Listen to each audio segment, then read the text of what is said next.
नमस्ते विद्यार्थियों। आज हम नाइन्थ क्लास के गद्य खंड के पाठ ल्हासा की ओर का सारांश देखेंगे, जो इस प्रकार है।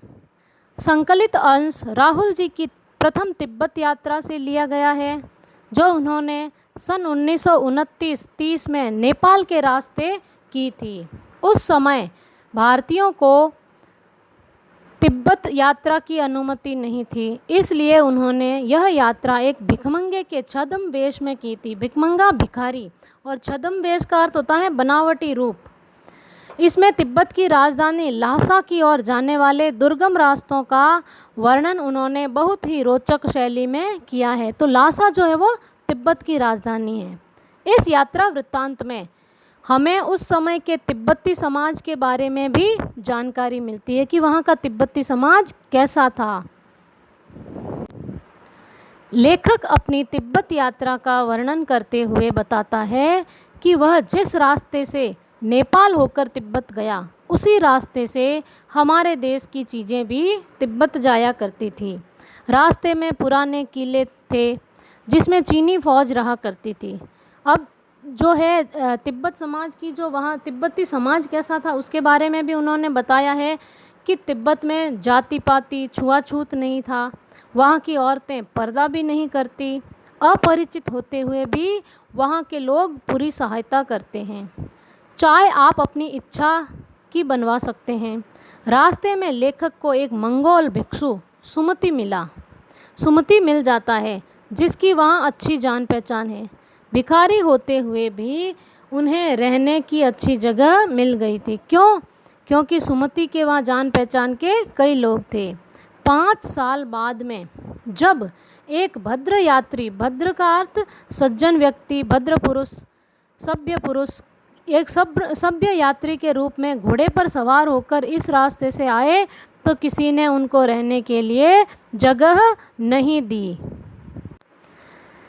आगे लेखक बताते हैं कि उसे तिब्बत की सबसे ऊंची और खतरे से युक्त जगह थोंगला पार करना था, जिसकी ऊंचाई 16-17 हज़ार फीट थी। आसपास कोई गांव नहीं था। डाकुओं के रहने की सबसे अच्छी जगह थी। यहाँ यदि कोई आदमी मर जाए तो उसकी कोई परवाह नहीं करता था। यहाँ डाकू पहले आदमी को मारते हैं, उसके बाद उसका सामान देखते हैं। यहाँ हथियार का कानून न होने के कारण लोग बंदूक और पिस्तौल लिए घूमते हैं। वहाँ पर हथियार का कोई कानून नहीं, इसके कारण लोग जो है हथियार जो है आराम से लेकर घूमते रहते हैं, और वहाँ डकैती भी ज़्यादा होती है। गांव में जाकर उन्हें पता चला कि पिछले साल वहाँ खून हुआ था। वे खून की परवाह नहीं करते, क्योंकि जहाँ भी तनाव दिखाई देता वहीं वे भीख मांगते हुए आगे बढ़ जाते। वो भीख मांगने लगते तो डाकुओं को भी लगता कि भिखारी के पास तो कुछ होना है नहीं, तो इसलिए वो उसको छोड़ देते थे। वे पहाड़ की चढ़ाई पर जाने के लिए घोड़ों पर सवार होते हैं। एक जगह पर वे चाय भी पीते हैं और दोपहर तक 17-18 फीट बर्फ की ऊंचे डांडे पर पहुंच जाते हैं। ऊंचे चबूतरे पहाड़ बिना और हरियाली के दिखाई दे रहे हैं। मतलब वो जो पहाड़ है वो वहाँ पर कोई भी किसी भी प्रकार की हरियाली नहीं है। सबसे ऊंचे स्थान पर पत्थरों के ढेर, जानवरों के सींगों और रंग बिरंगे कपड़े, डंडियों से सजा डंडे के देवता का स्थान था। उतराई के समय लेखक का घोड़ा बहुत धीरे चलने लगा।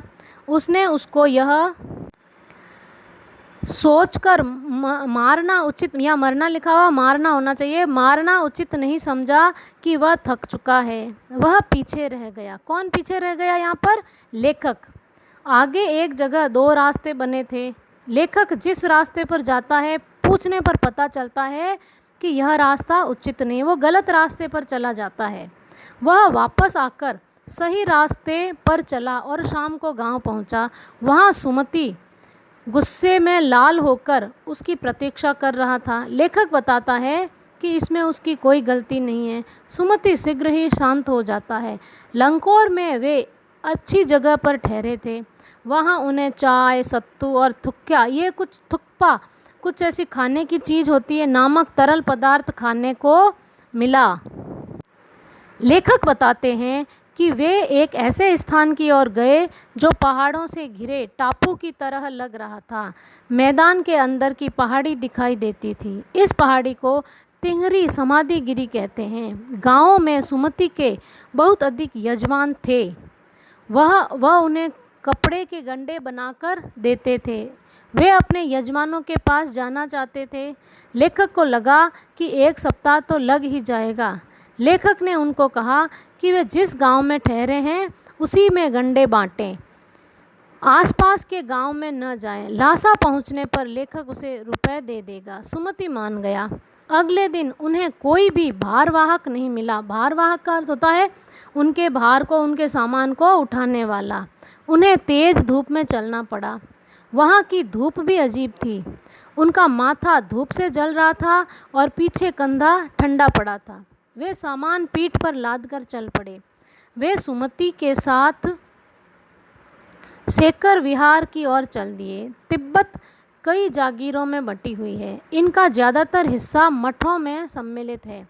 जागीरदार खेती खुद ही करते हैं। अब आगे वहाँ की जागीरदारी की व्यवस्था के बारे में बताया गया है। एक भिक्षु उनके इंतजाम को देखता था और वह जागीर के आदमियों के लिए राजा से कम नहीं था।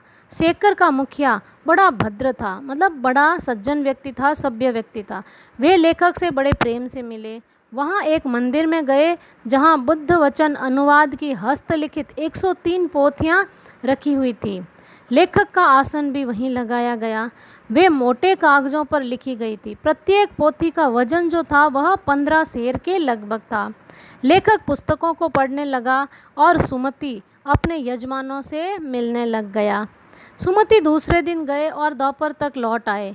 फिर उन्होंने अपना अपना सामान उठाया और भिक्षु नमसे से विदाई लेकर वहाँ से जो है वह चल पड़े। तो इस प्रकार यह जो था यह लासा की और पाठ का सारांश था।